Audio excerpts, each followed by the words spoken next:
Bien entendu. Ça, on connaît. Oui, ça on connaît. Sauf que c'est un Français qui est architecte et puis qui est aussi allé à Harvard pour étudier la composition du bois. Voilà, ça l'a intéressé parce qu'il avait envie de faire des constructions, effectivement, comme vous l'avez dit, qui soient écologiques. Aujourd'hui, on en est à des bâtiments bas carbone. On essaye d'arrêter le béton, de multiplier le bois parce que ça émet beaucoup moins de CO2. Et donc, il dit, il faut qu'on fasse du bois. Mais du bois, tu peux pas faire un immeuble de 30 étages, 12 peut-être, mais 30, c'est compliqué. Puis en plus, le bois, ça peut prendre feu. Enfin, il y a plein de choses autour du bois qui l'embêtaient. Alors, il s'est mis à étudier la composition du bois. Et puis, il s'est aperçu qu'il y avait environ 60%, parfois un peu plus, d'air à l'intérieur du bois. Il se dit, mais tiens, ça laisse de la place. Et puis, il y a de la lignine. Il dit, tiens, si on retire la lignine, qu'est-ce qui se passe? Et moi, j'y mets autre chose à l'intérieur. Et c'est là où ça devient intéressant. C'est qu'il injecte un produit qui va rendre ce bois à la fois plus résistant, mais aussi translucide. Donc, ce qui veut donc dire que vous pouvez avoir un bois où vous voyez quasiment à travers et qui pourtant est plus résistant. Alors, il ne va pas commencer par faire des immeubles de 30 Comme si étages. c'était de la résine un peu. Un peu. Vous allez voir. Alors, il n'y a pas aujourd'hui. Il en est vraiment à l'étape du démarrage, du prototype. Il a des petits morceaux, mais il a lancé la start-up. C'est parti. D'abord, ils feront très certainement des meubles avec. Et puis, d'ici 5 ans, on essaiera de monter un immeuble avec ce bois qui est du bois, mais un nouveau bois. Regardez.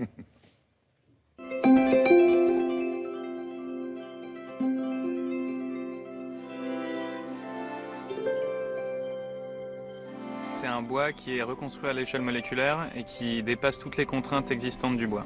Donc on fait du bois qui est imputrescible, qui est plus résistant au feu, qui est 3 fois plus rigide, donc on peut construire beaucoup plus haut, et qui a un aspect esthétique qui est la translucidité.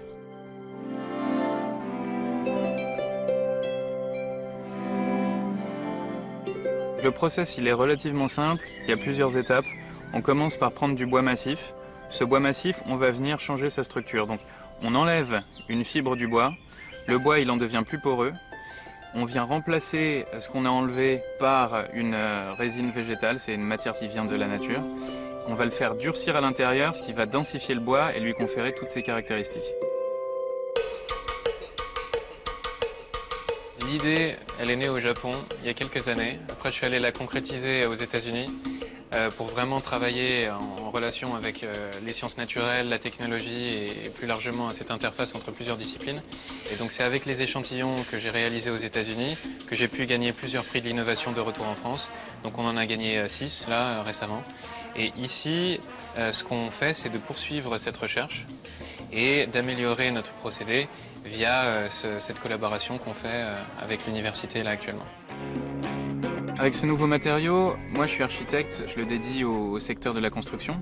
Donc tout ce qui est second œuvre, donc c'est les toitures, les façades, les éléments de plancher, les éléments d'aménagement d'intérieur aussi, et dans un second temps, dans un horizon plus lointain de 5 ans, pour la construction de murs porteurs en bois armé, qui va permettre de construire beaucoup plus haut.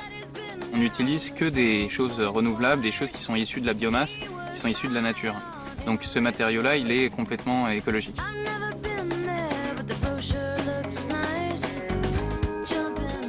Il appelle ça du bois armé, comme on dit du béton armé. C'est à l'intérieur. Exactement. Sauf que ça émet 2 fois moins de CO2. Donc c'est ça aussi qui est intéressant. C'est de la biomonomère qu'il injecte à l'intérieur. Et en fait, c'est en faisant ses recherches, en bossant son morceau de bois, qu'il a commencé à trouver ça. Et puis il a continué à bosser. Et puis là, l'entreprise va démarrer. Mais regardez, on croirait vraiment de la résine. Oui, puis alors en plus, il ne le dit pas, je crois là, mais au soleil, ça ne changera pas de teinte. Ce qui est souvent le cas du bois, qui finit par il grise. Il commence à griser un peu. Là, ça ne sera pas le cas. En fait, il change vraiment le procédé du bois, tout en gardant le bois. Donc, c'est assez intéressant. Bon, à suivre.